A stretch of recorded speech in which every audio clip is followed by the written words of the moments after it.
Hey, Rebels. I wrote on Daf Yud Aleph, Amud Beis, Yud Beis, Amud Aleph, and I mentioned both Amudim because in order to make progress here on Yud Beis, Amud Aleph, we have to remind ourselves of the suffix of Rabbi Yochanan. And we're talking about a case of Machzir Grushaso Mishenises. And we're going according to the Shitas Chachamim of Hoel Umiyaker Miyaker. So let's just review this and the highlights of this sugya. In the parsha of Machzir Grushaso, the Torah adds 3 words, Acharei Asher Hu Tamah. And there's a machlokes between Rabbi Yossi and the Chachamim as to how to interpret those 3 words. Whereas Rabbi Yossi interprets them in context, meaning it's a reference to Machzir Grushaso. On the other hand, Rebbe is of the opinion, or the Chachamim at least, are of the opinion that we take this pasuk out of context. And Achrei Asher Hu Tamah could not possibly be referring to Machzir Grushaso, because Machzir Grushaso is not an erva. And the word Tumah in the Bible means erva. And therefore we have to take these 3 words, Achrei Asher Hu Tamah, according to the Chachamim, and lift them and place them into the parsha of Isha Shezinsa Tachas Paila, what we call Sota. Now, if that be the case, then at least according to Rabbi Yossi, we would understand very well that Machzir Grushaso is considered like an erva and she doesn't fall for Yibum.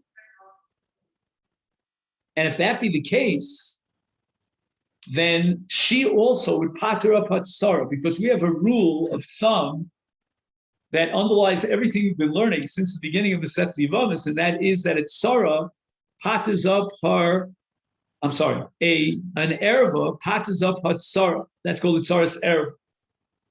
So in the case of Machzir Grushaso, it's absolutely clear that if we accept Rabbi Yossi, then we have a p'tur of tzaras Machzir Grushaso.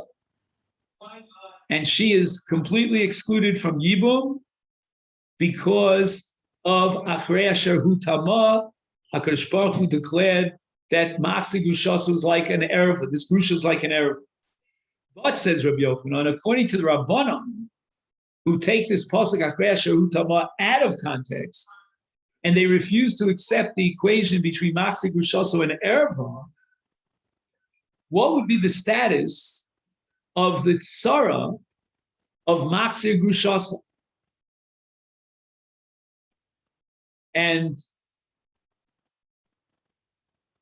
And the question of the grusha self, says Rabbi Yochanan, is not an issue. She certainly would not fall for Yibum based on a kal v'chomer.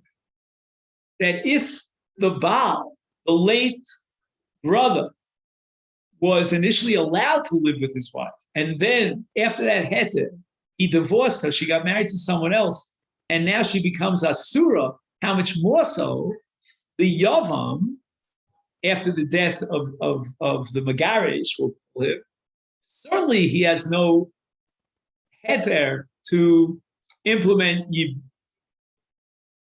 So that's as far as she is concerned, meaning we called her yesterday Sarah, the Grusha herself. But what about Rivka, her Sarah? That's where Rabbi Yochanan vacillates. And he's not sure. With regard to Rivka, we don't have a kal v'chomer.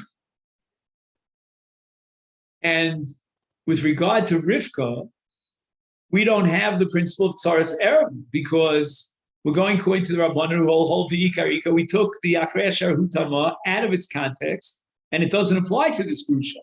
So she's not an erva. We only excluded her from Yibum by virtue of a kal v'chomer. But that kal v'chomer does not prove anything as far as the tzara is concerned. And now we're up to Toshma. So let's all find a place. We're on Daf Yud Beis Amud Aleph, and we're going to drop down approximately 15 lines from the top of the page. Toshma. Amachzir grushaso mishanises. And this is exactly our case of, let's say, Reuven divorced his wife, and then he illegally remarried her after she had married someone else. And the word nises, as we pointed out yesterday, indicates that the lav of Machzir Grusha only applies when his Grusha was married to another. When I say married, I mean with Nisuin. They consummated the marriage. That's called Nises, as opposed to Niskadja. All right, but that's on the side. Now what happens is that Reuven, after remarrying his wife illegally, or she in the meantime, after the divorce, had been married to somebody else, Reuven dies. And he leaves two wives. One wife is his Grusha, and the other is a Tzara. So the Grusha we called Tzara, and the Tzara we called Rivka. And the Brisa establishes that he vitzarasa choletzes, which means that both the Grusha herself, Sarah, and her Tzara, Rivka, have the same identical din as far as Yibum is concerned. There will be Yibum, which means that, according to the Rabbanon, the Grusha, is not an Erev. Because Rabbanon took the Vehi Achrei Asher Hutama out of the context of Machzir Grusha. So all we have here is Chayve Lavin without the status of an Erev. Now, as far as Yibum is concerned, Yibum is not an option because of the Kal V'chomer. And now the Brisa is adding a requirement of Chalitza. And not only that, the Brisa is grafting that halacha onto the Tzara. The Tzara is going to have the same identical status as the Grusha herself. That means Rivka has the same halacha as Tzara. And that means Choletzes v'lo Mesyabemes. And now the Gemara explains. What do I prove from? It says, he vitzarasa choletzes v'lo mesyabemes. Salkedaita, at this point, the Gemara, how should I say, presents a havamina that how could it be that they both need chalitza? I mean, you can't take this brisa literally, because we know that when two nashim fall for yibum, chalitza to one of them is equivalent to chalitza to all of them. In other words, there's no din and requirement that each one of the tzaros has to receive her own personal chalitza. One chalitza is enough. So how could you translate the words he v'tzarasa choletzes? Ella emo, you have to somehow make an amendation in this brisa, and we have to read it, O he, O tzarasa, O he choletzes, O tzarasa choletzes. Either one of them, not both of them, but one of them. But we see that Yibum is not an option. And we understood very well, that was up to it, that was simple, that there's no option of Yibum vis-a-vis Sarah, the Grusha. But now we're seeing an additional chiddush, which will answer Rabbi Yochanan's question, namely that the Sarah likewise does not fall for Yibum. There's no potential Yibum. And as we said before, Bishleim, as far as the Yevamot is concerned, as far as the Grusha is concerned, we have the Kal V'chomer. But now we're extending that, and we're saying that Yibum is not a possibility even as far as the Tzara, even in the absence of the status of an Ereva.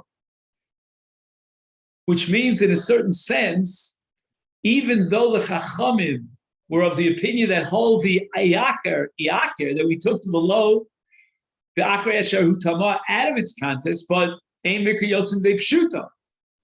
And we have to look at the pasuk in its context as well. I mean, Torah Sheba'al Peh could teach us something else and go beyond, but we have to read the Torah Sheba'al. And the Torah is telling me that she is a grusha that he's not allowed to be married to, and it's like hutama. In what context, or in respect to what din is it like hutama as far as yibum is concerned? And that hutama status, which knocks off yibum, is going to apply equally to both she, the grusha, and hatzara.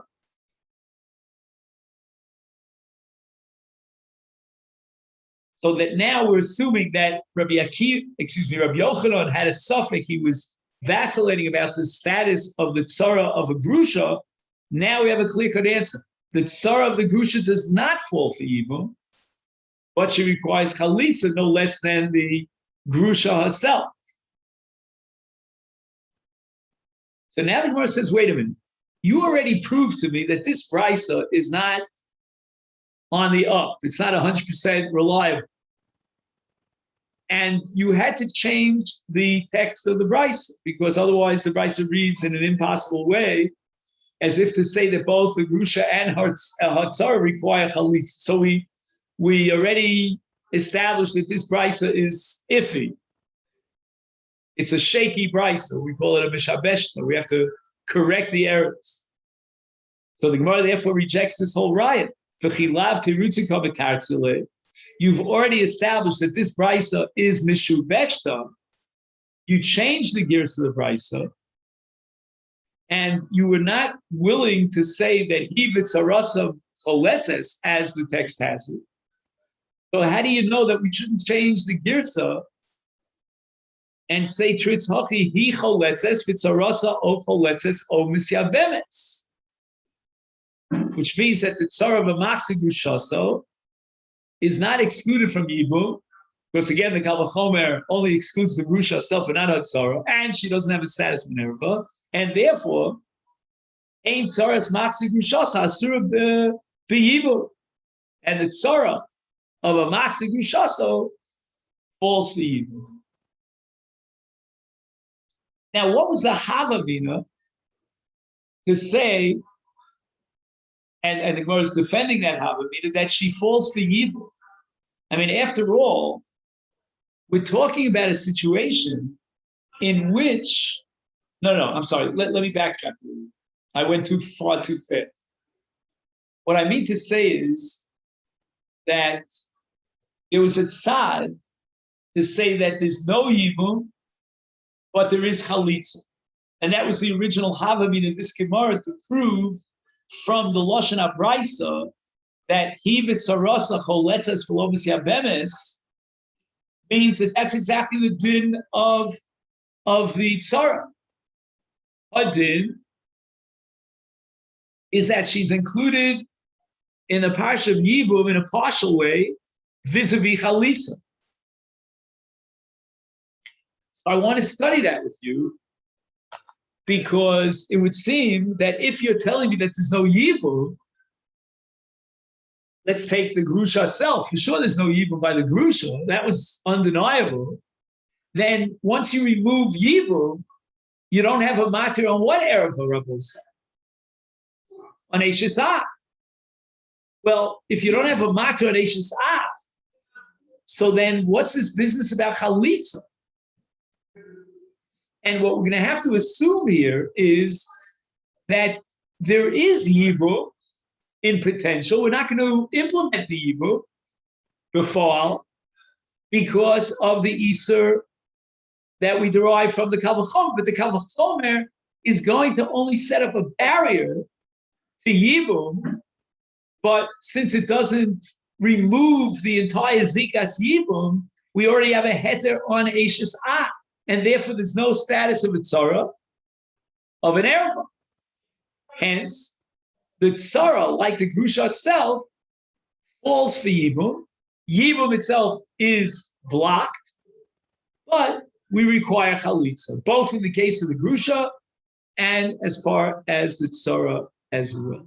The Gemara thought that this brisa is clear-cut proof to that position. Oletzes below Messiah Bemes. The Gemara says no. There's a mishubeshta here. Don't rely on this price. And the truth is, it should say he choletzes, b'tzarasa o choletzes o Messiah Bemes. And again, all this is predicated on the position that there is no erva ve'shesach. And we support that position by virtue of the halacha that the grusha self requires chalitza. So you see that there is a zikas yibum, and in order to get her free of that zikas yibum, she requires chalitza. And all this is doraisa. Okay. Now we get to the case of katana. So let's just go over some of the basics. In the case of a katana, a father can marry off his daughter as a katana, and that's kedushay doraisa. If the father is gone, then we have kedushin derabbanan. The rabbis instituted a marriage which is called kedushay miyun, and kedushay miyun means that at any point she can decide I'm out of it. I don't want to participate in this marriage, and that's called miyun. She refuses to continue this marriage. She terminates the marriage with miyun, and again, because this issue is only derabbanan. On a deraisa level, only the father exclusively can marry off his daughter. The Takonis Chachamim in the case of Yisoma was that her brothers, any one of them, or her mother could marry her off, and that's called Kiddushin D'Rabbanan. And that Kiddushin D'Rabbanan has the following kula, that she can get out of this marriage without a get, simply with miyun. Okay. Now, before we get to this Gemara of Rav Lili, we want to mention a machlokas shin beisil beit Shammai at the end of Masechet Yevamot on Daf Kuf Zayin about the case of a ketana that has kiddushin d'Rabbanan, her father, her brother, or her mother, and now her husband died without children. Does she fall for yibum? Beit Shammai says that there's no yibum. There's no yibum.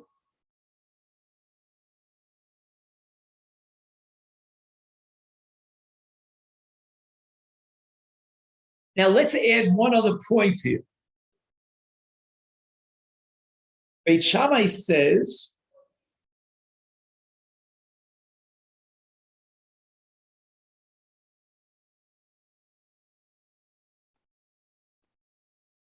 that there's no miyun. Why? Because her husband died,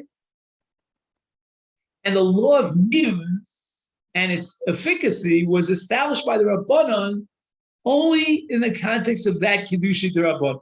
So there are two Chidushim here at Beit Shammai. Number one is that, one second, let's go over this one more time. According to Beit Shammai, there's no miyun. So let me correct what I said before. The fact that Beit Shammai say that there's no miyun means that there is a yavam. But with regard to the yavam, there's no miyun. Miyun is only relevant to her husband, not to the yavam. Beis Hillel hold that there is miyun vis-a-vis the yavam, that she could be memayenes, I should say, to the yavam. Now, what happens with miyun? In this particular case of yibum, it works lemafreya. And it's as if she was never married to Reuven. And therefore she doesn't fall for yibum to Shimon. And that's called nekarim kiddushay echav ames, achiv ames, lemafreya.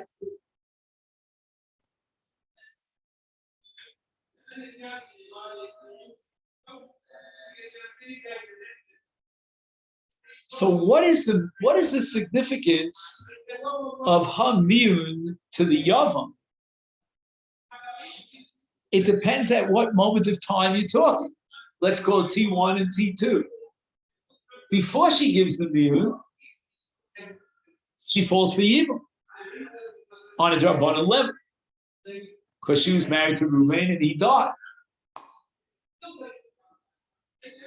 However, the Miyun itself works L'mafreya,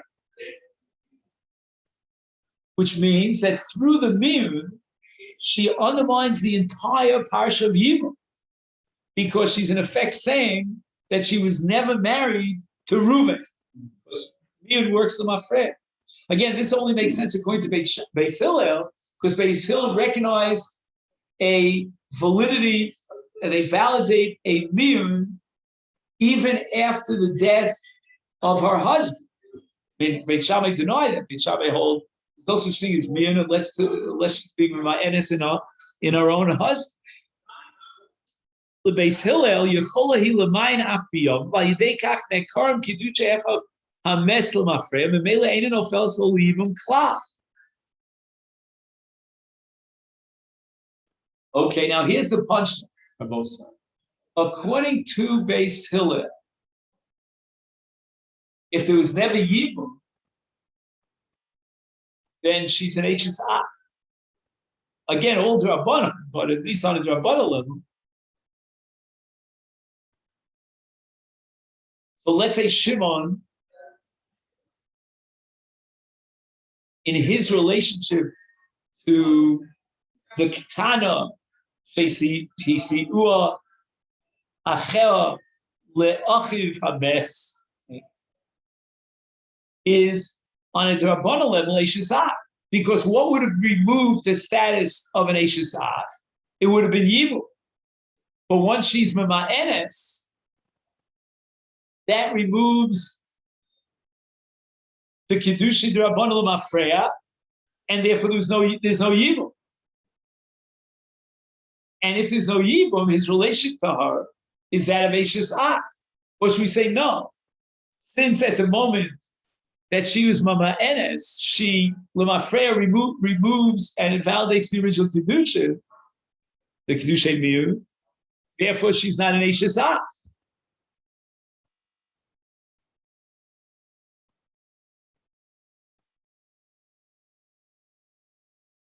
Oh, so he asks our question here. He says, "V'afal gav she'im nekru ha'kiddushin harishonim igloi milsul mafresh me'olim lo hois Eishes Ak." Why is Beis Hillel insisting that she's Eishes Ak? Mikol makom asrua olav chachamim lefi shelo mi'ano b'chayei baila u'mikoch nisuea nofla b'shas misoso lifnei achiv v'yibum.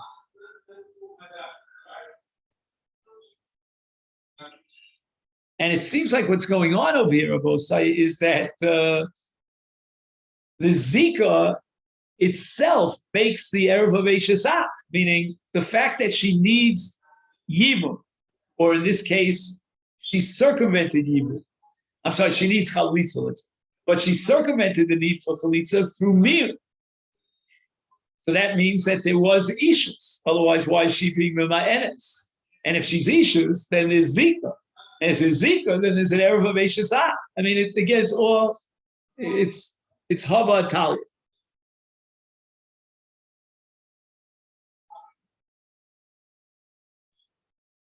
Now, this machlokas between Beis Hillel and Beis Shammai is codified, as I said before, at the end of Masechet Yevamot on Daf Kuf Zayin. And the Gemara now quotes a machlokas. When I say now, I mean there in Kuf Zayin, between Rav and Shmuel. Let's say that Ruvain was married to a Ketana, Shesiua Achera O Ima, and Ruvain dies and he leaves many brothers, more than one brother. Now she gave Miyun to one of those brothers. And here we have machlok between Rav and Shmuel. Rav says that once she receives miyun, and we said that according to Beis Hillel, miyun generates an iser erev d'rabbanan of eishes ach, is harehi asura l'kol ach. That's the sheet of Rav. And Rav is basically applying the general rule of get. What happens if a man dies and he leaves his wife for yibum, and there are a number of brothers, and one brother gets up and he gives a get? So the halacha is that parcels are for him and for all the other brothers. The same thing applies to miyun. Miyun, says Rav, is a substitute for get. What get does to kedusha d'oraisa, miyun accomplishes to kedusha d'rabbanan. So let's substitute get for miyun. Miyun is like a get.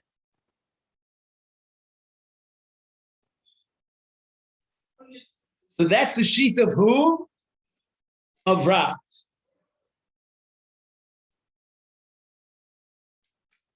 Shmuel says, "Einen aseres elabi oso yavam shemianabo." The Iser is only vis-a-vis that one brother that she was mima'enes. Which is very strange because it sounds like on the one hand Shmuel agrees that the miyun is effective like a get, but yet he only applies that rule of miyun keget vis-a-vis that one brother to whom or against whom she was mima'enes.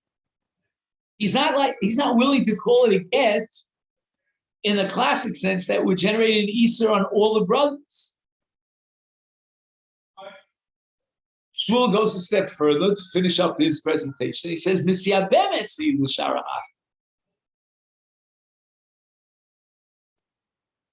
And Shmuel's statement seems to undermine everything we said.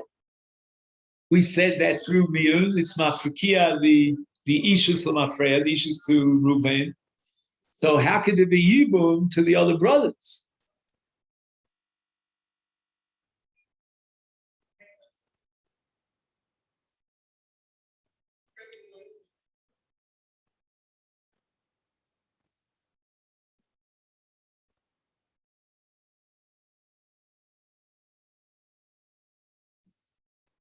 So the Masechet here summarizes a whole sugya at the end of Yevamot, that there's a fundamental difference between a get and miyun according to Shmuel.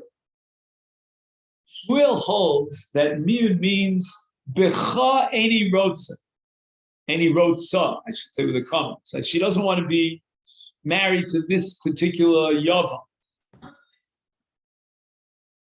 But it's not the same as a get. A get objectively removes the entire zika relationship. And that has its natural repercussions vis-a-vis the other brothers. They're all like the Yavam who gave the get, asurim aleha. But not so in the case of miyun. Miyun is different, says Shmuel, because miyun means any rotza bach. I don't want you. I don't mind marrying one of the other brothers, but not you.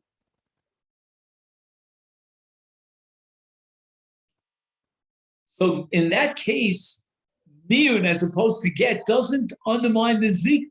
The zika remains in place. She's just saying, I don't want you. That's what miyun means. Eini rotza bach.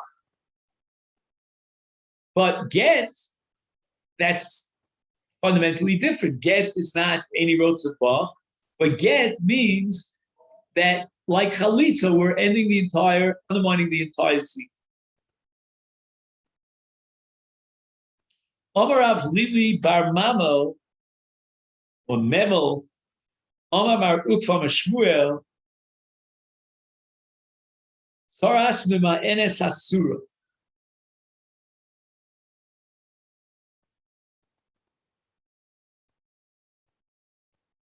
Again, we're talking about the case where Ruvain was married to a Ketana through her brother. He dies. and she's mema'enes to the Yavam. What about the tzara?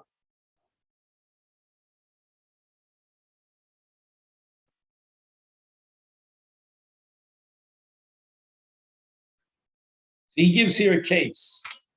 Ruvain v'Shimon achim, nasa Shimon es Sarah. Right, he changes it to, I added Ruvain, but he has it Shimon. Okay, nasa Shimon es Sarah. Shehi Yisoma Ktan. So that's what we said is the Sui D'Rabban. V'chein nasas Rivka. Mes Shimon below Bani. V'naflu Nashav. It's Sarah and Rivka. Lifnei Ruvain liyib. Umiana Sarah biyavama. Shehu Ruvain.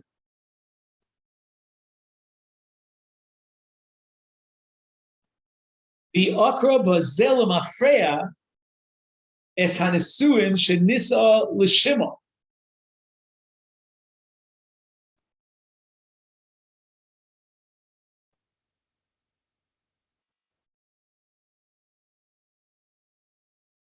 I mean, to me, this sounds like Shmuel, no? What do we say? We say that according to Shmuel, no, just the opposite. This is Rav, right? Rav was the one who said that miyun is like a get. Shmuel was the one who said miyun is any rotze bach.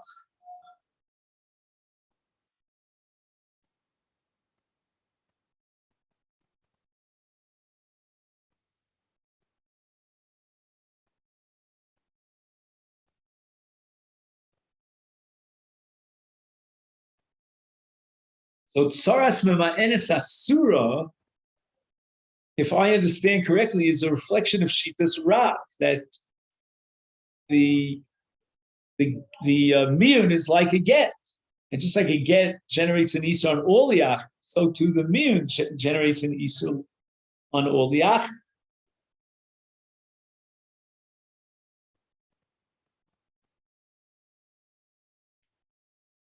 Okay, now, first of all, the statement here says, Saras mima'enes asura. Leman. To whom is the Saras mima'enes asura? I mean, it seems to be Pasha, that's to the other brothers. Ilema le'achim. If it means that it's the other brothers of this Yavam, is then hashta he gufa. Oh, now we're going to Shmuel, right? Because who's talking here? Amar Avlili, Amar Avukfa, Amar Shmuel. So hashta he gufa sharia.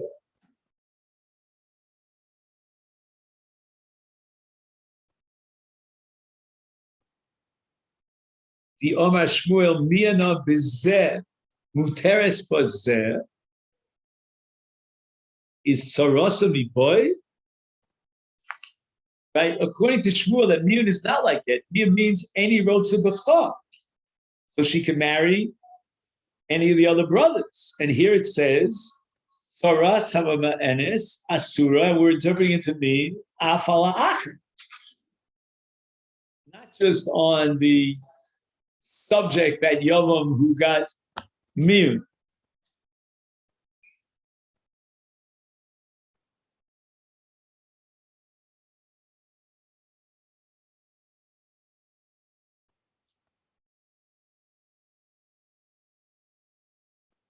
So l'chora, this is against Shmuel.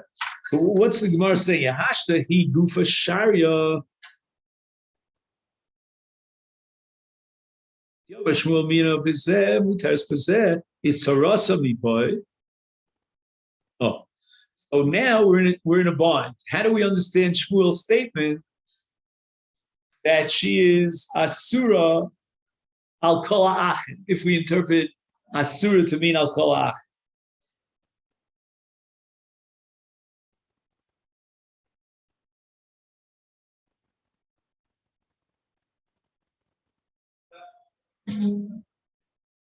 It can't be that the tzara is asura kol ha'achim because she herself is muteres l'kol ha'achim. Right? What was the whole point of Shmuel? Shmuel says that if you have two brothers and one of them received miyun, then that's any rotzabach. But as far as Yibum is concerned, she could be misyabenis with the other brother.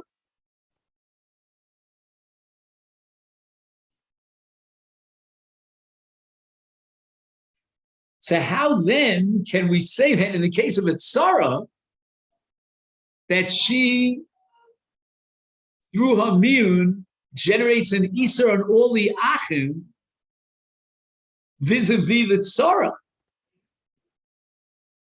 She herself does not generate an iser except to the yavam, but not to the other achim. So how could it be that as a result of her yibum, of her miyun, there's an iser on the tzara to all the achim? Yeah. So wait a minute. What about the tzara? Just 1 second. Right. Ella, says the Gemara, we have to reinterpret this statement of Shmuel, Lidi de, that when Shmuel says that Saras Mima'enes is Asura, what he meant was Lidi de. So it means that that brother who received miyun is excluded from yibum with the other tzaras, with the tzara. Let's just think if we can understand why that's so. Well, Shmuel holds is saying it equals v'cha. So what iser does that generate to the tzara?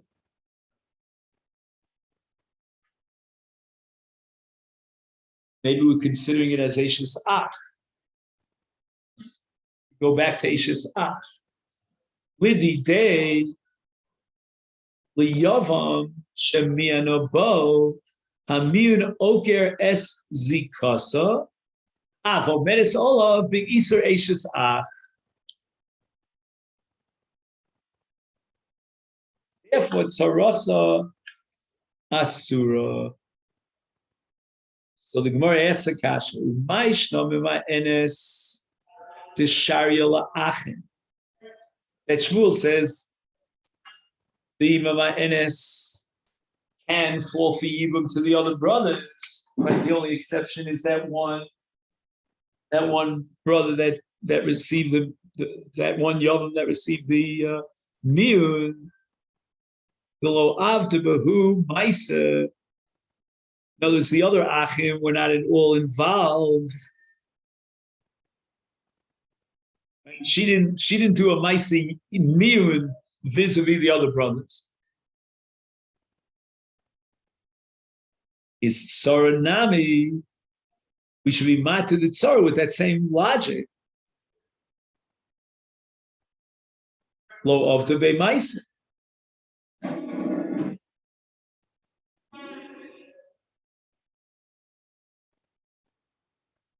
This very yavam, lo avda be ma'isa.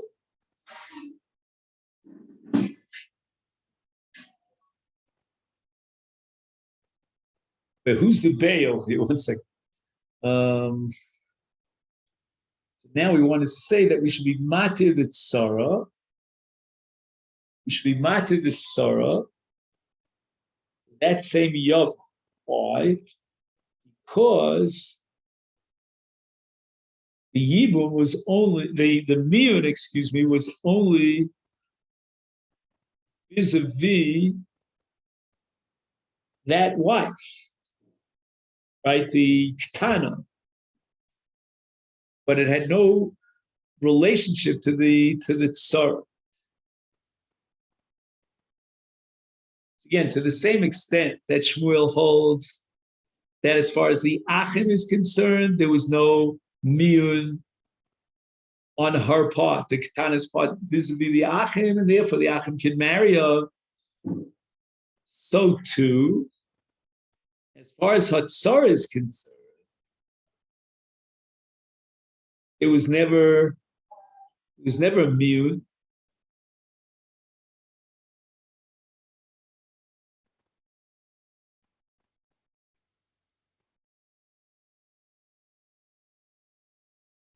Lo of the bay, lo osisa yavam biyavam zeh,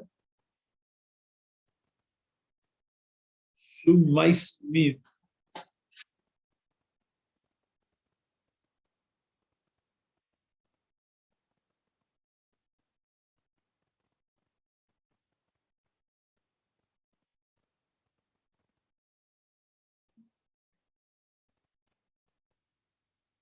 Not so smooth. Let's see it again.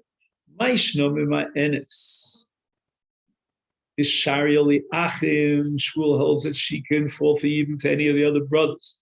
Below of the Behu, Maisa, she never gave miyun to any of the other brothers. Sora Nami, we should matir the Tzara. And again, we're trying to be matir the Tzara even to that Yavam who received miyun. Okay, let's be matir.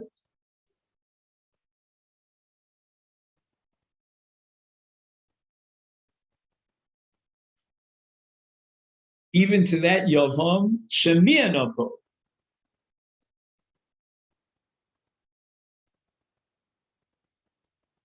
Why?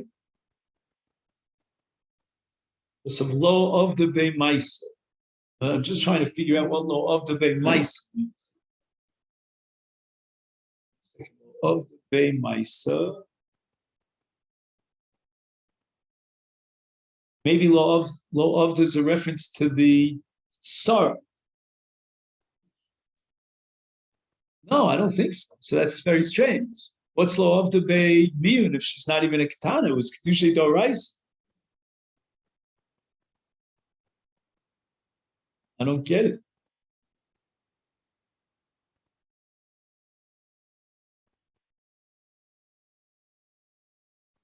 I mean, he has a paragraph here, but he's in the Masifta, but he's asking a whole different question. He's asking a kasha that once there was miyun to one brother, then she becomes Ashes Ach to that brother, and Mamela, that should itself have an impact on the Tzara. That wasn't our question. We were just trying to figure out the taich, how to interpret the words here. What does it mean, Lo of the Bei Maisa? Do you have a footnote on Lo of the Bei Maisa? Because I'm not finding anything so crystal clear here. Of the Bei Maisa.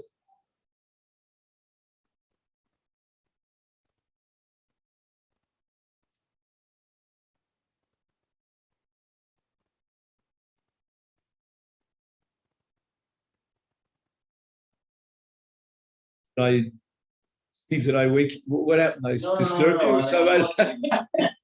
But as far as if you're on Zoom, we let you fall asleep. But if you're here in the room already, I'm giving it to you. Okay. the note doesn't say anything about this. How does first before you get to the note? How does he translate the words "lo of the Bei Maisa"? Does he add any pronouns? Like, does he figure out the pronouns for you? I guess Yeah, go ahead. Read it out loud. The co-wife. Okay, now we know it's some. Two did not do towards any of brothers. Yeah, but she's not a katana. I don't know what he means. Any of the brothers.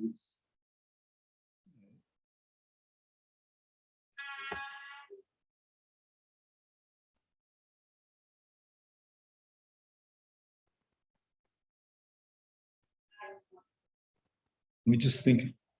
Yeah, talking about If you're talking about the Ketana Hamima Enes, so you could say that Hamyun, that Sarah didn't do any miyun.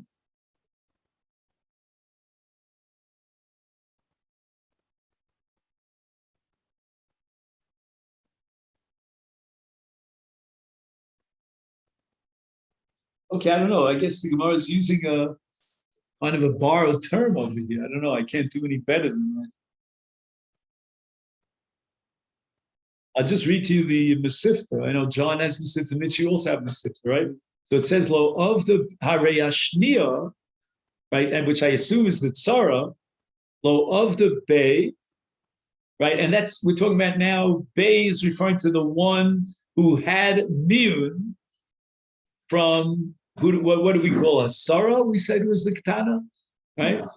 So the Yavam himself who received a slap in the face, right? A rejection notice, you called it, through Miyun. Lo of the Bay, she, the Tzara, we'll call her Rivka, she never did a Miyun to reject that Yavam. What name do we give him? I think we called him Ruvain, whatever his name was, right? And then he writes, Lo asa sabiyavam says shu ma'asim el tzarasa hi zu shemiyanam. Right, tzarasa here is referring to Sarah.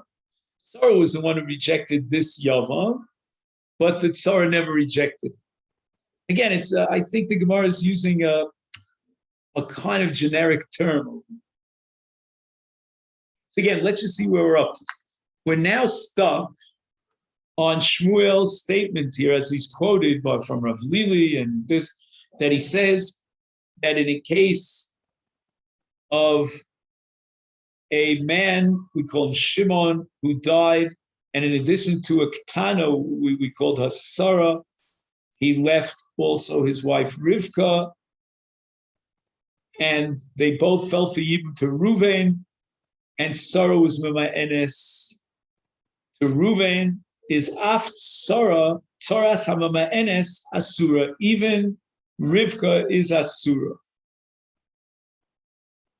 And the Gemara is saying, what do you mean Rivka is Asura? She's a Tzara, and you can tell me she's Asura on the Achim. It doesn't make any bit of sense, because even as far as Ruvain himself is concerned, meaning the Yavam who received the slap in the face, the refusal of Miyun, he himself should be allowed to marry the Tzara, to marry Rivka.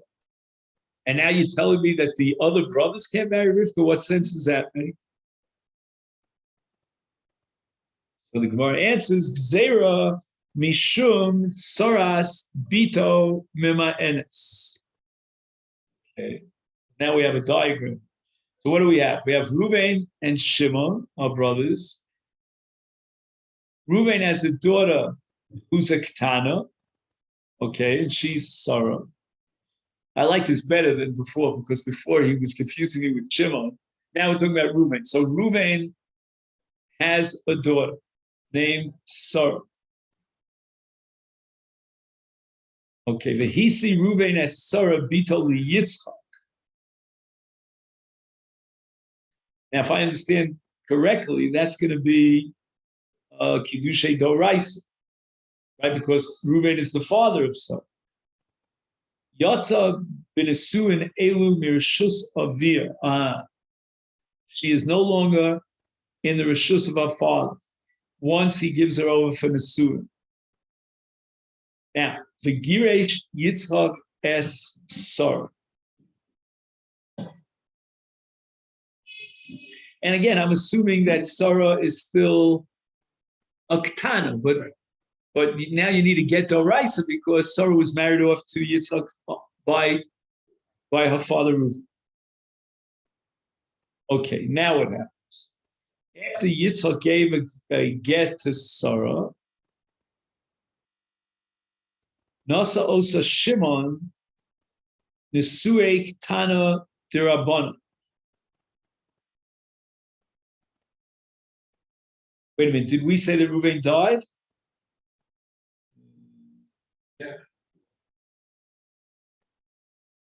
because it says here, V'nasa osa Shimon nisui kana derabbanan. Oh.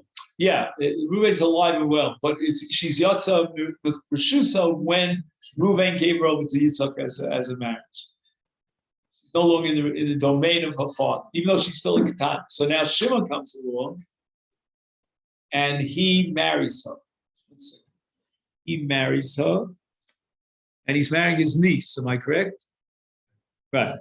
He's marrying what? What happens? He's another brother. Yeah, because it says Reuven v'Shimon ach, as I state. I didn't write the text. Okay, so then, first marriage was natural. Right. The first marriage was a Doraisa marriage by Reuven the father to Yitzchak. Yitzchak now He's not a relative. He's a Zar, Ish Zar. And now Reuven, and now Yitzchak divorces the Sarah. Right, we said the name is Sarah, who's the daughter of Reuven, and she's still a Ketana. And now Shimon marries his own niece, Sarah, with Kedushay D'Rabbanan, what we call Kedushay Min. L'Shimon od Isha, so in addition to being married to Sarah, he has Ushma Rivka, Meis Shimon below Banim, V'nafla Sarah, Lifnei Reuven Avia Liyibum Yachad and Rivka Tzarasa.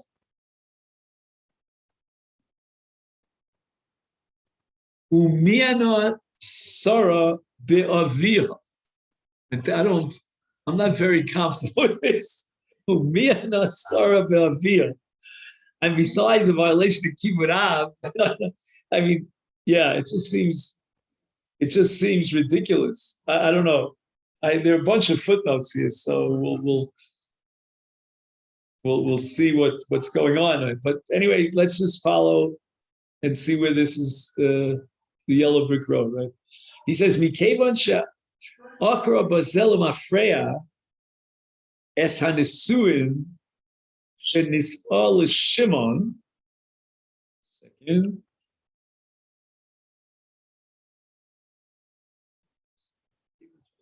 Bazelim afreya es hanisuin shenisal Shimon.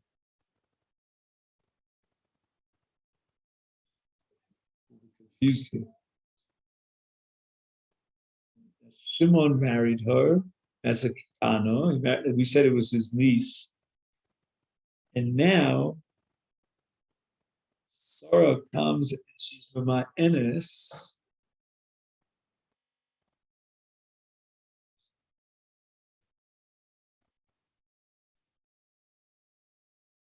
Yes.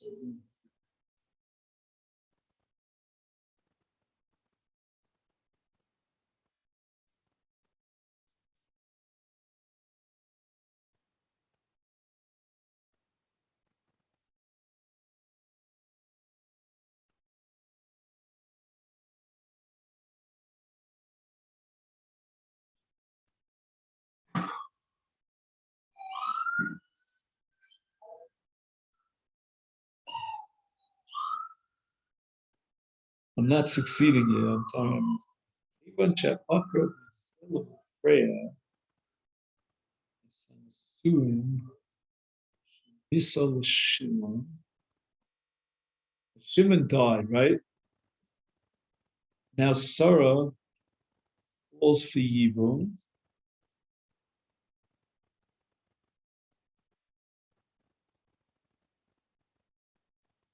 Wait a minute. What exactly is going on over here? Where's the miyun that's oker the marriage to Shimon and Mafreya? Okay, that I don't have. What do you say? That's what it seems. What does that mean? Miyun is to Reuven. I mean, we just finished saying that Shimon married his niece, Sarah. And what? Now Sarah's going to be my Enes. He's dead. Shimon's dead. So what happens now? I mean,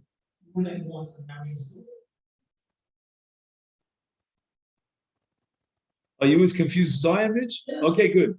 I just want to know because If you're not, I'm in deep trouble here because I'm missing the whole point.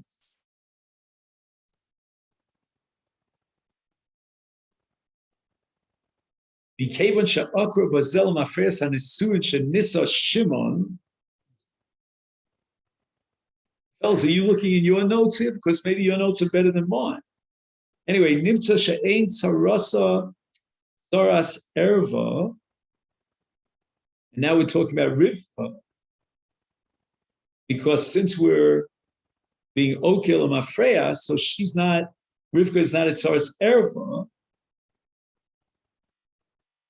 And I have a feeling what we're saying here is that Ruvain could be Miyabim Rivka, Eshes Shimon, Ach Mikol Makom, Kevan Shalom Miyana Sara, Bebaila Shimon Bechayo. Again, somehow the Miyun is operative after Shimon's death. Nires, Kimisha Nofla, Lifnei Avia Liyibum, Nires Gam Rivka Tzarasa Kitzaras Bito, Basura Liyavha Leruven Midrabanan. She looks like Tzaras Erev. Kach Gazru Lesar Kol. Umichum Kach, this is the punchline, is Gazru Lesar Kol Tzaras Mima'enes. Afilu Eno Bito. So again, we are enacting a Gzera called Tzaras Mima'enes. And even though Tzaras Mima'enes, since the Miyun is Oker L'Mafreya, she's not a Tzaras Erva, and therefore she should fall for Yibum, but we're going to prohibit Yibum in the Tzaras Mima'enes because of a case of a Mima'enes of Bita. That's the structure of the Gemara, the general structure. So we have a halacha called Tzaras Bito Mima'enes, and that Sarah is excluded from Yibum, and based on that, we're going to have a Gzera of all Tzaras Mima'enes, even if it's not Bito. I mean, again, that's just I don't have all the details worked out, but at least there's a framework to this. What am I missing here? You know what? Maybe we don't have much time, but maybe the diagram will help us. So we're looking at Kuf Ches, which is the bottom left. Ruven v'Shimon Achim, u'leRuven bas Ktana Sarah. V'hisi Ruven es Sarah bito l'Yitzchak, v'yatza b'nesuin elu mirshus avir. Hiresh Yitzchak es Sarah, v'nasa osa Shimon nisuei Ktana d'Rabbanan. So far, it's word for word we saw in the text. Meis Shimon below Banim.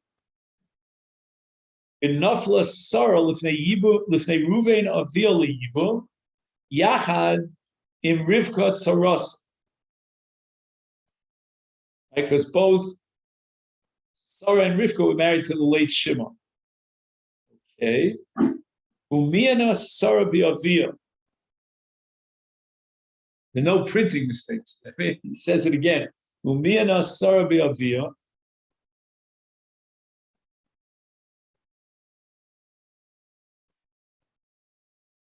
That actually makes sense. Oh, so wait a minute. Maybe Ruvain married off his daughter to Shimon?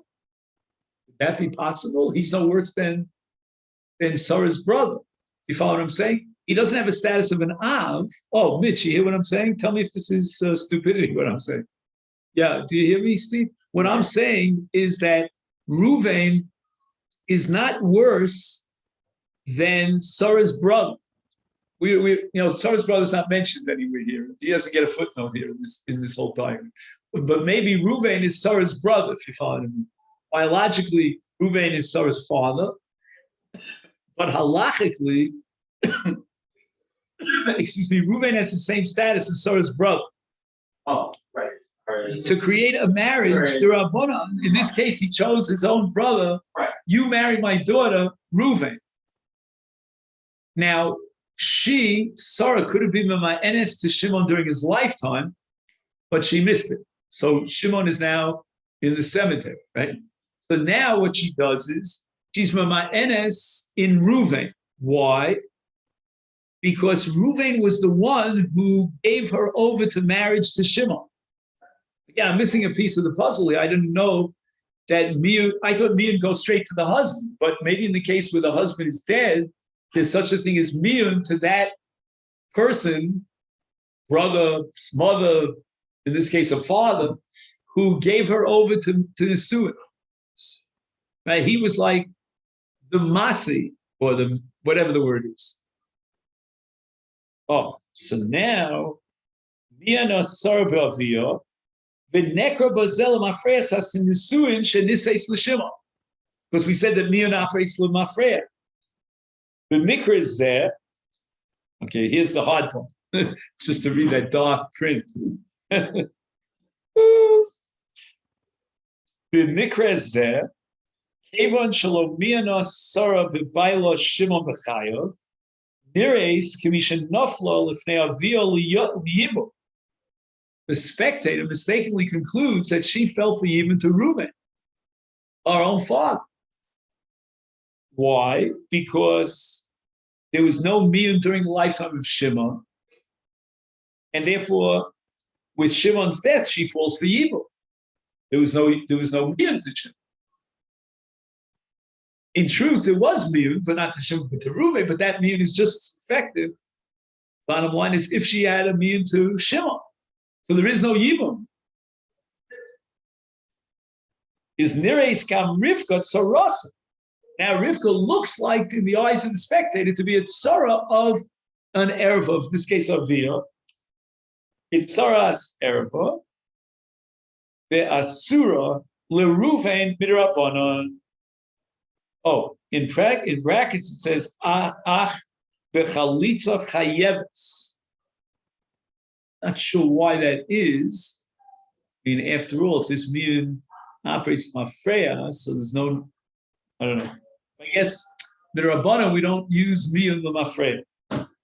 We should those less are kol soras mima enes afilu she'ena bito the kulachad exerim. He's asking, why isn't this a zeril exerim?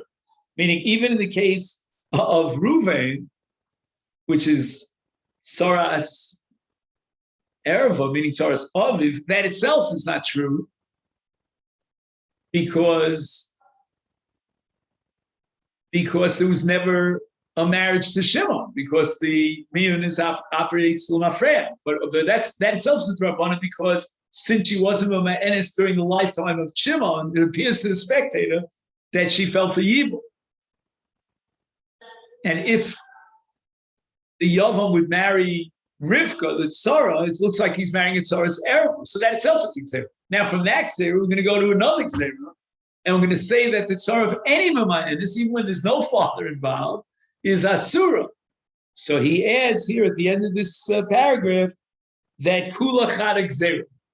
That when they made the Xera in the case of Avia, then they made a general Xera on all cases of Tzaras Mima'enes. Okay, that's as far as we got for today.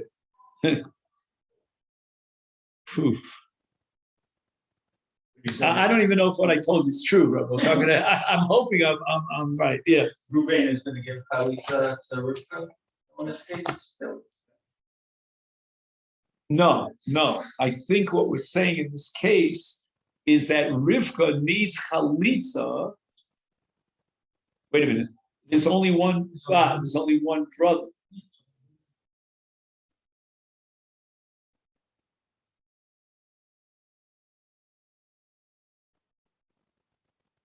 Well, you got me stumped over this, Steve. He's too bright for me, this guy. I'm telling you. Oh my gosh. What are we saying over here? Ach bechalitza chayeves. He doesn't even write it in the text. It's in brackets. Right. Exactly. So who is who? There's only one candidate, I think. No, I mean, is there anybody else? We don't have anybody else here in the picture. And there are only two brothers, Reuben and Shimon. I never heard such a father giving chalitza to his own daughter. At this point, I don't know. That's Sorry.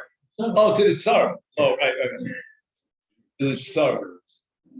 Right. Because in the eyes of the spectator, it looks like this is a yibum situation, and